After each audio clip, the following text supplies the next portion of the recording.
सबसे पहली बात, हमारी कमजोरी क्या है?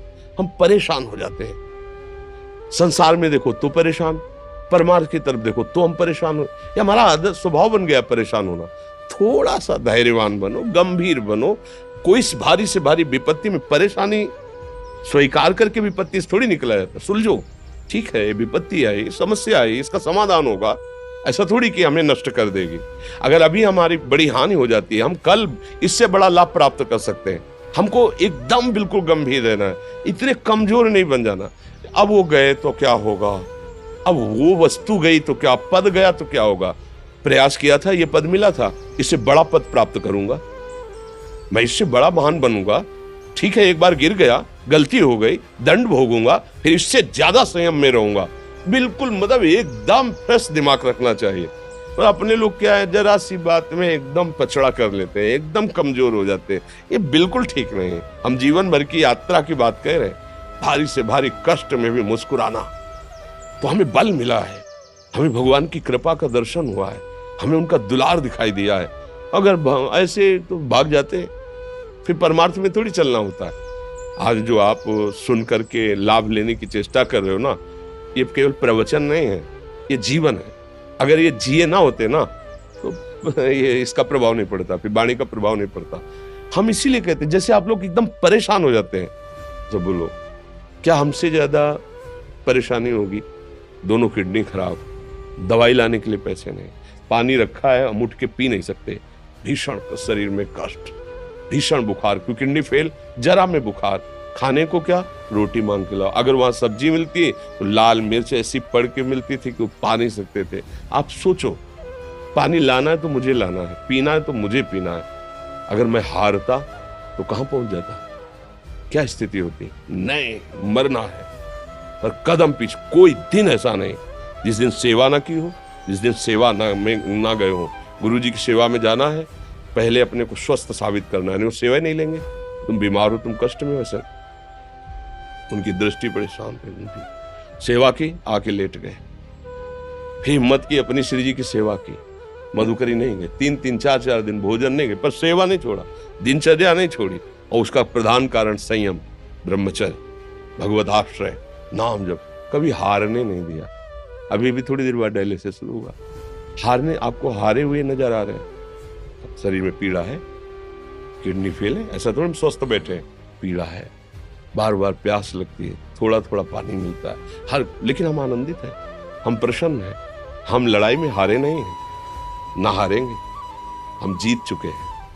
हम अपने मालिक के भरोसे में अपना सब बात, तो वो ये हम अपनी बड़ाई नहीं बता रहे, हम आपको बता रहे समस्या। सोचो तुम्हारे पास तो माँ है, भाई है, बहन है, परिवार है, कोई ना कोई तो है ना।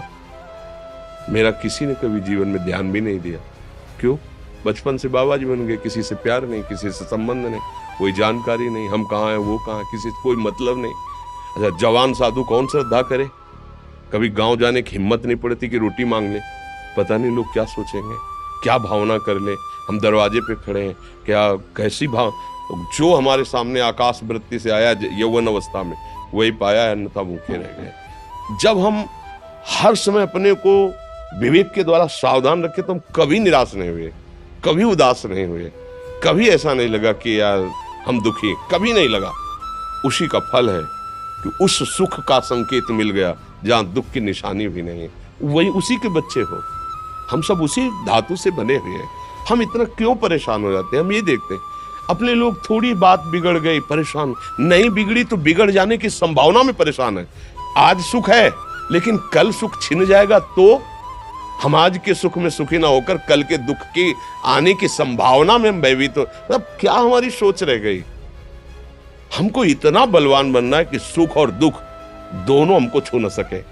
भारी से भारी सुख की व्यवस्था है तो अहंकार नहीं, हर्षित होकर किसी का अपमान न करे कि हम धनी, हम पदाधिकारी, अमुक। भारी से भारी दुख आया तो हमें किसी के सहयोग की जरूरत नहीं, हम फिर अपने कदम बढ़ाएंगे, हम फिर जुड़ी हुई अपनी भावनाओं को सजाएंगे।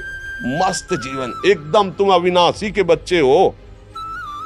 शेर का बच्चा भेड़ों के बीच में फंसकर म्यों म्यों बोल रहा है, बस अगर दहाड़ना सीख जाए तो कोई भी उसे परास्त नहीं कर सकता।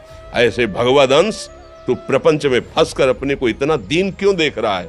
तू ऐसा है कि भगवान के दिव्यास्त्र में भी ताकत नहीं तेरे को मार सके। तू अविनाशी का अविनाशी बच्चा है। विनाशी भोगों को, विनाशी शरीर को मैं मान के इतना भयभीत, इतना दुख ठीक नहीं। ये सबके लिए, केवल एक के लिए नहीं। आप समझो, आप लोग सोचते हैं हम गृहस्थ होकर भला ऐसी स्थिति कैसे। जनक जी सुखदेव जी के गुरु हैं और राजा हैं, महल है, रानियां हैं, नौकर है, चाकर।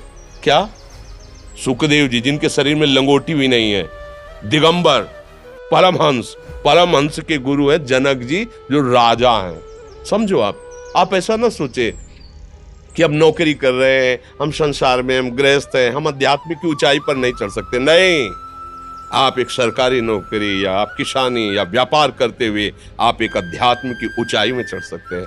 और अध्यात्म ही है जो तुम्हें इस माया के दुख सुख से ऊपर उठा सकता है। दूसरा, चाहे जितनी संपत्ति आ जाए, आप सुखी नहीं हो सकते। सब देख लो, आंख खोल के देख लो।